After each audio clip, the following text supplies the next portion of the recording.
সকাল সকাল ঘুম থেকে উঠে কাজে লেগে গেছি। কি এমন কাজ যে আমাকে সকালবেলা উঠেই রান্নাবান্নায় যুক্ত হতে হলো, জানবেন না? জানতে হলে পুরো ভিডিওটি দেখতে থাকেন।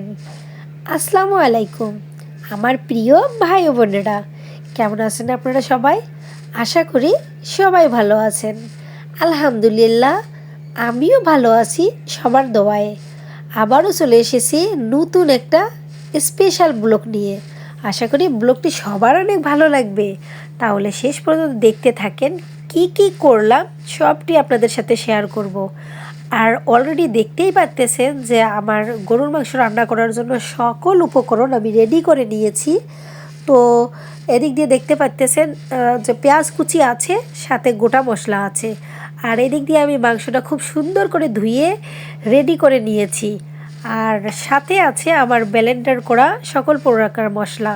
ব্লেন্ডারের মধ্যে আমি দিয়েছি, এখানে আছে পেঁয়াজ, রসুন, আদা, জিরা, লবঙ্গ, গোলমরিচ, দারচিনি, সাথে ধনে।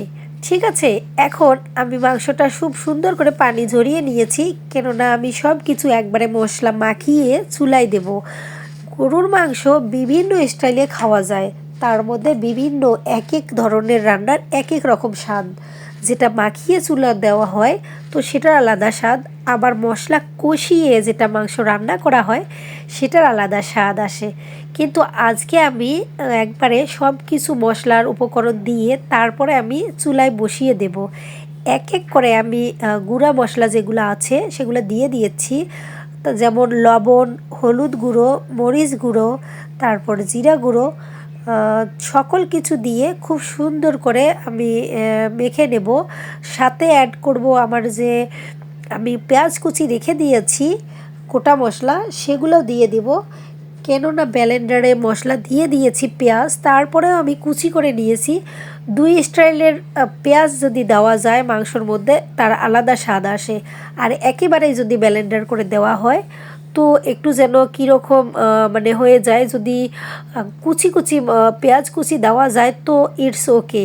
দুই প্রকারেই পেঁয়াজেই আমি দেই, একটা ব্লেন্ডার করা আর একটা পেঁয়াজ কুচি। তো আপনারা জানি না কে কীভাবে রান্না করেন, তবে আমি সবসময় এভাবেই রান্না করি। হ্যাঁ, মশলা কষিয়েও রান্না করি। মশলা কষিয়ে যে রান্না করি না তা একদমই না, আমার মশলা কষিয়েও রান্না করা হয়, বাট এভাবেও রান্না করা হয়।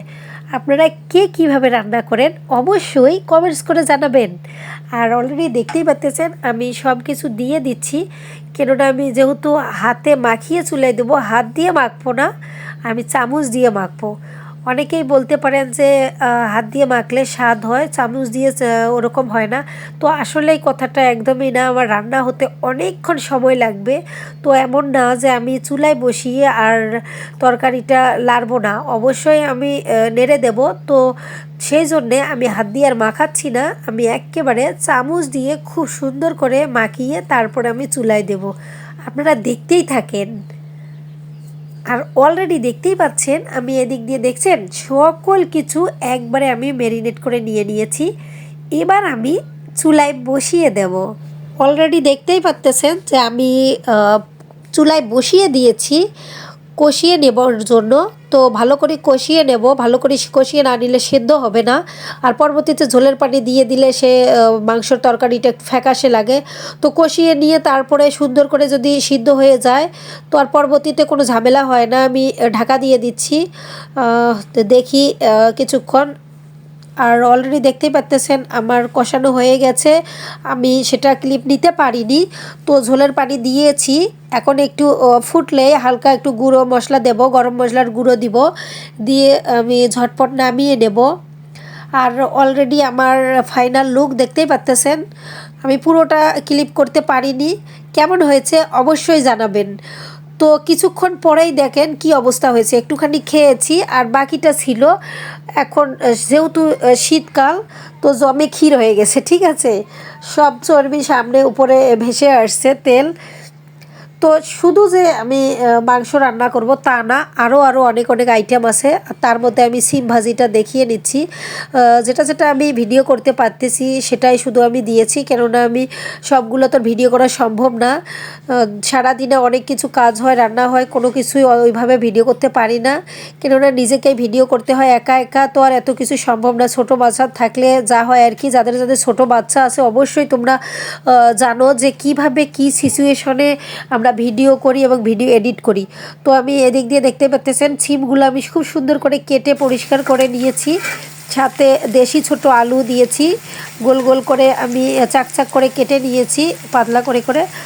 আর অলরেডি আমি চুলায় বসিয়ে দিয়েছি, পেঁয়াজ তেলের মধ্যে দিয়েছি, পেঁয়াজ আর মরিচ।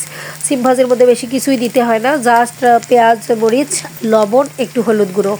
আমি আর কিচ্ছু দেই না। অনেকেই মশলা একটু অ্যাড করে, জিরা দেয়, জিরার গুঁড়া দেয়।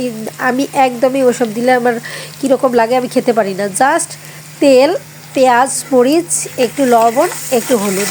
বেশি লবণ দিলেও আমি খেতে পারি না, আর একদম লবণ কম হলেও খেতে পারি না। অনেকেই আছে খুব বেশি লবণের তরকারি খায়, তো আমরা অত বেশি লবণ খাই না বলতে অত বেশি লবণ হলে আমি তরকারি মুখেই দিতে পারি না। একদম স্বাভাবিক খাওয়ার চেষ্টা করি, ঝাল লবণ দুটোই।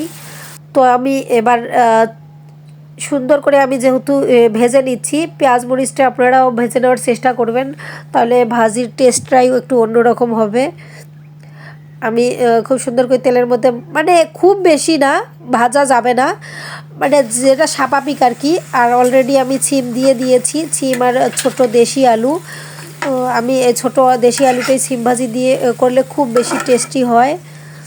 আর দেখতে পাচ্ছেন আমি সিম দিয়ে দিয়েছি, এখন একটু নেড়ে দেব, নেড়ে দিয়ে তারপরে ঢাকা দিয়ে দেব, কেননা সিম সিদ্ধ হওয়ার দরকার আছে। সিম সিদ্ধ যদি না হয় তো কচকচ করবে, আবার যদি বেশি পুড়েও যায় সিম ভাজি খেতে ভালো লাগে না। বেশি পোড়া লাগে না, হালকা পুড়লেও কীরকম যেন ধোয়াটে লাগে, কিন্তু সিদ্ধ হতে হবে। সিদ্ধ হলেই সিম ভাজি খাওয়া যায়, কোনো সমস্যা নেই। তো দেখতেই পাচ্ছেন আমি এখন ঢাকা দিয়ে দেব। তো অলরেডি আমার সিম ভাজি হওয়ার পথে। খুব সুন্দর করে আমি পানিটা করে নেব, যেন কোনো পানি না থাকে, সিদ্ধ হলেই হবে। বেশি আমি কড়া করে ভাজবো না, পানি যাতে না থাকে আর কি, এরকম ভাজবো। আপনারা দেখতে পাচ্ছেন খুব সুন্দর কালার এসেছে, খুব ভালো হবে আজকে সিম ভাজিটা।